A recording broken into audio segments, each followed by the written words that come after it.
मेरा अभिवादन कीजिए स्वीकार। मैं हूं आनंद कुमार। मित्रों, शख्सियत की इस विशेष एपिसोड में आज हमारे साथ हैं माननीय श्रद्धेय श्री बजरंग लाल अग्रवाल जी, जिन्हें हम देश और पूरी दुनिया बजरंग मुनि के नाम से जानते हैं। आप एक समाज विज्ञानी हैं और न सिर्फ भारत बल्कि पूरी दुनिया के एकलौते ऐसे मौलिक चिंतक और विचारक हैं। मुनि जी, बहुत बहुत प्रणाम, स्वागत है आपका इस कार्यक्रम में। प्रणाम भाई। बताइए। पिछले 60 से ज़्यादा वर्षों से आप समाज के ऊपर रिसर्च कर रहे हैं, तो हम जानना चाहते हैं कि समाज में किस तरह का रिसर्च अब तक आपने किया है। मैं बचपन से ही यह बात अनुभव किया जी कि दुनिया ठीक दिशा में नहीं जा रही है। जी भाई, भौतिक उन्नति तो हो रही है, बहुत तेज गति से हो रही है, पूरे दुनिया की हो रही है, हमारे क्षेत्र की भी हो रही है। जी लेकिन जिस गति से भौतिक उन्नति हो रही है उसी गति से नैतिक पतन भी हो रहा है। जी दुनिया में शिक्षा बहुत तेज गति से बढ़ रही है और नैतिकता बहुत तेज गति से नीचे जा रही है। जी विचार मंथन बिल्कुल बंद हो गया है। विचार प्रचार के माध्यम से विचार निर्धारित हो रहे हैं। इस प्रकार की अनेक बातें मैंने अनुभव की जी और उन सबके साथ यह निष्कर्ष निकाला जी कि हम जितना आगे जा रहे हैं उसकी तुलना में बहुत तेज गति से नीचे जा रहे हैं। जी और इसको हम यह कह करके संतुष्ट नहीं हो सकते कि ये तो ईश्वरीय है, यह तो युग का प्रभाव है, यह कलयुग है, यह तो आत्मसंतोष का आधार है। वास्तव में विचारकों के लिए यह एक चिंता का विषय है कि कलयुग क्यों आ रहा है और कलयुग क्यों बढ़ रहा है और इसके निकलने का क्या समाधान है। जी तो अगर इस विषय पर विचार ठीक से नहीं हुआ तो यह हम विचारकों की, समाज वैज्ञानिकों की असफलता है। यह चिंता मैंने 13-14 वर्ष की उम्र से ही शुरू कर दी थी जी और जो अभी तक चल रही है। मुनि जी, आखिर इस समाज को ठीक दिशा में ले जाने के लिए क्या क्या सुझाव आप देंगे। देखिए, समाज गलत दिशा में जा रहा है, इसके महत्वपूर्ण दो कारण हैं। जी समाज में दो प्रकार के लोग हैं, एक है भावना प्रधान, जी एक है बुद्धि प्रधान। जी भावना प्रधान माने शरीफ, जी बुद्धि प्रधान माने चालाक। जी इन दोनों के बीच में बहुत अंतर है। जी भावना प्रधान लोग धर्म की दिशा में बढ़ रहे हैं, त्याग की दिशा में बढ़ रहे हैं, जी शराफत की दिशा में बढ़ रहे हैं। जी बुद्धि प्रधान लोग राजनीति की दिशा में बढ़ रहे हैं, संग्रह की दिशा में बढ़ रहे हैं, शोषण की दिशा में बढ़ रहे हैं। और इन दोनों के बीच में गैप लगातार बढ़ता जा रहा है। जी और इन दोनों का समाधान जी सिर्फ एक ही हो सकता है जी कि शरीफ लोग अपनी शराफत छोड़ें, जी समझदारी की दिशा में बढ़ें। जी अब ये बहुत कठिन कार्य है बिल्कुल।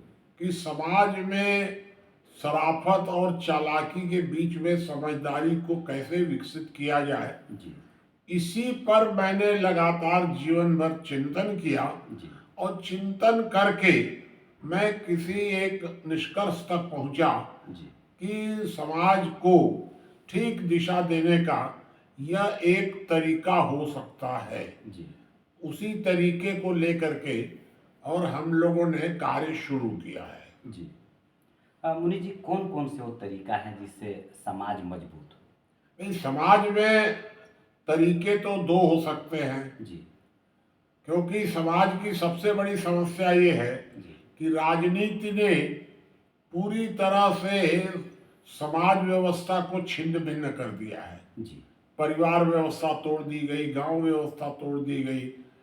तो परिवार व्यवस्था और गांव व्यवस्था को तोड़ करके राज्य लगातार शक्तिशाली होता चला गया। जी तो राज्य और समाज का जो संतुलन था, जी पुराने जमाने में समाज मजबूत था, जी राज्य समाज पर निर्भर था। जी अब जो नया जमाना आया है इसमें राज्य मजबूत हो गया जी और समाज जो राज्य का मुखापेक्षी हो गया। जी राज्य कानून बनाएगा जी तभी हम खाना खा सकेंगे, तभी परिवार चला सकेंगे, तभी संतान पैदा कर सकेंगे। जी इस तरह की गुलामी जो आ गई जी राज्य के प्रति समाज की, जी इस गुलामी को तोड़ने या कमजोर करने के दो तरीके हम लोगों ने निकाले। जी पहला तरीका है समाज सशक्तिकरण जी और दूसरा तरीका है राज्य कमजोरीकरण। जी अर्थात समाज और राज्य के बीच का गैप कम करने के लिए जी कुछ समाज को शक्तिशाली बनाना पड़ेगा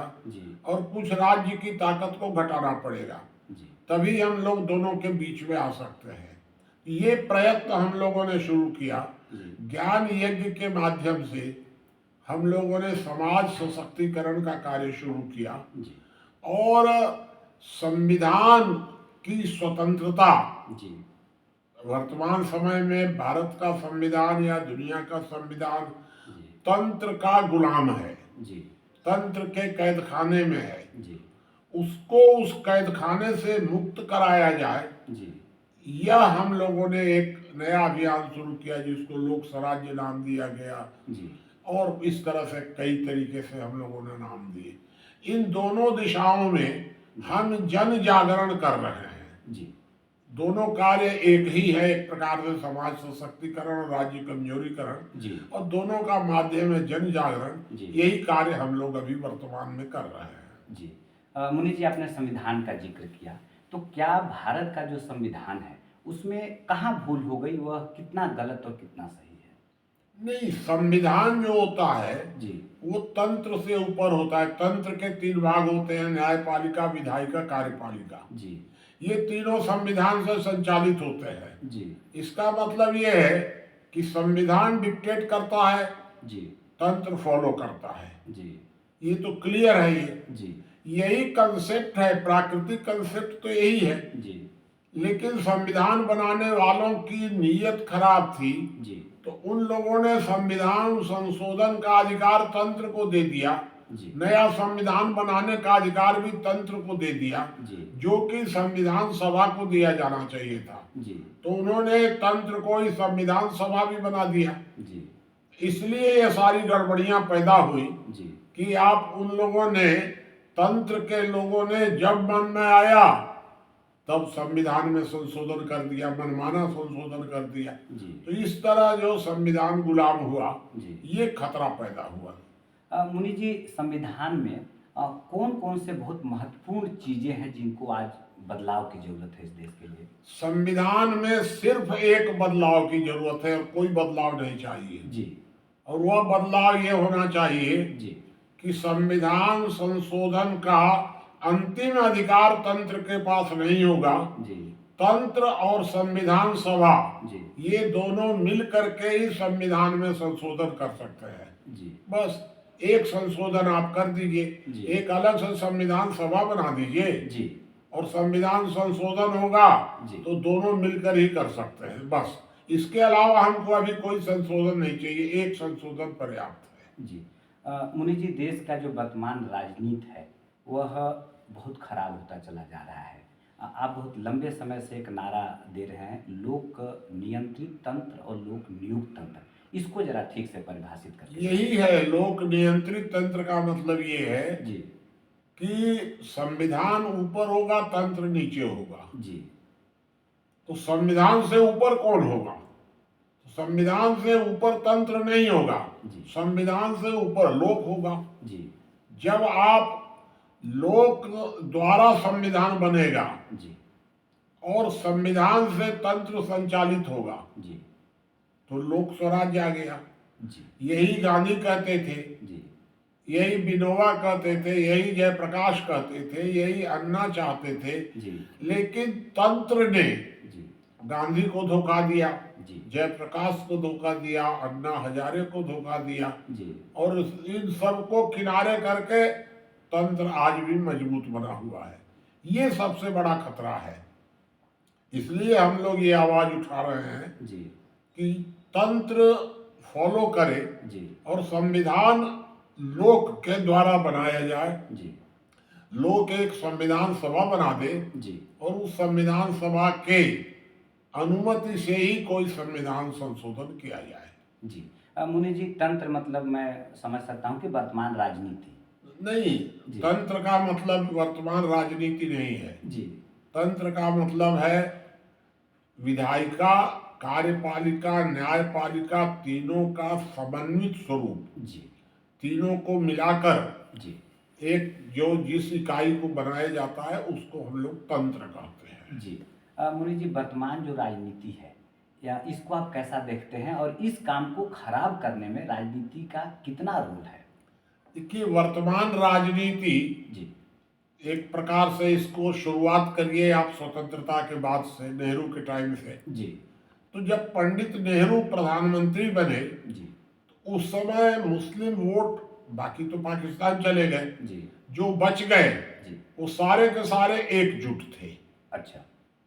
तो नेहरू जी ने यह सोचा कि अगर हम मुसलमानों को खुश कर लें, अपने साथ जोड़ लें, जी तो हमारी राजनीति लंबे समय तक चलने लग जाएगी। जी तो इन्होंने मुसलमानों को विशेषाधिकार देना शुरू कर दिया, जी हिंदुओं को दूसरे दर्जे का नागरिक बना दिया गया। जी पंडित नेहरू भारत के सबसे पहले सांप्रदायिक व्यक्ति हुए हैं, जी क्योंकि मुसलमान और मुस्लिम लीग ये सब पाकिस्तान चले गए थे। जी तो पंडित नेहरू ने जो सांप्रदायिकता शुरू की, जी हिंदुओं को दूसरे दर्जे का नागरिक बनाया, जी वहीं से राजनीति का पतन शुरू हुआ। जी अब नरेंद्र मोदी ने आकर जी धीरे धीरे यह कहना शुरू कर दिया है जी कि भारत में रहने वाला कोई भी व्यक्ति न हिंदू है न मुसलमान है, जी सब भारतीय हैं, जी सबको समान नजर से देखा जाएगा, सबके ऊपर समान कानून लागू होंगे। जी ये नरेंद्र मोदी जब से आए हैं जी तब से ये शुरुआत कर रहे हैं। जी इसी का नाम है कॉमन सिविल कोड, जी अर्थात भारत में जी प्रत्येक नागरिक भारतीय होगा। जी यद्यपि इसका मुसलमान विरोध कर रहे हैं, कांग्रेस विरोध कर रही है, कम्युनिस्ट विरोध कर रहे हैं। जी ये लोग नहीं चाहते हैं जी कि हिंदुओं को बराबरी का अधिकार दिया जाए। जी तो मेरे हिसाब से तो अब नरेंद्र मोदी के आने के बाद जी इस दिशा में राजनीति ठीक दिशा में करीब करीब जा रही है। जी। मुनि जी, आपका जो अभियान है, इसके लिए जून महीने में एक बहुत बड़ा आयोजन आप करने जा रहे हैं, उस बारे में बताइए।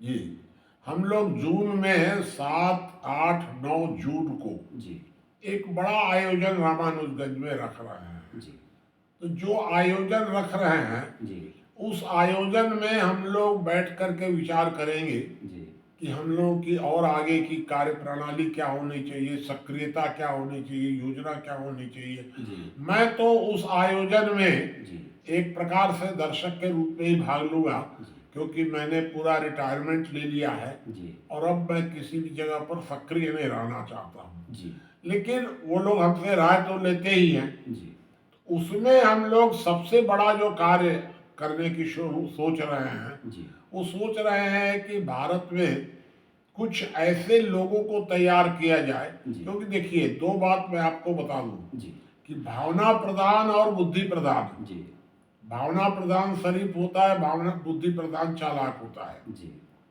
इन दोनों के बीच में हम लोग चाहते हैं कि लोग समझदार बने। जी तो समझदार बनने के लिए क्या करना पड़ेगा? भावना और बुद्धि का संतुलन बनाना पड़ेगा, जी दोनों का तालमेल बिठाना पड़ेगा। जी तो इसके लिए हम लोग प्रतिदिन रात को 8 बजे से 9 बजे तक जी कुछ लोग बैठते हैं, जी सबको हम लोग बोलने का प्रशिक्षण देते हैं, जी तर्क करने की प्रेरणा देते हैं, जी और धीरे धीरे ये तैयार करते हैं जी कि 6 महीने साल भर तक वो जुड़ करके जी और इतना अच्छा वो वक्ता भी बन सके, विचारक भी बन सके, जी उनकी तर्क शक्ति भी जागृत हो जाए। जी हम लोगों ने तो ये गारंटी एक प्रकार से दी है जी कि जो भी व्यक्ति इस हम लोगों की योजना से कुछ महीने तक भी जुड़ जाएगा, जी वह जीवन में किसी से ठगा नहीं जाएगा।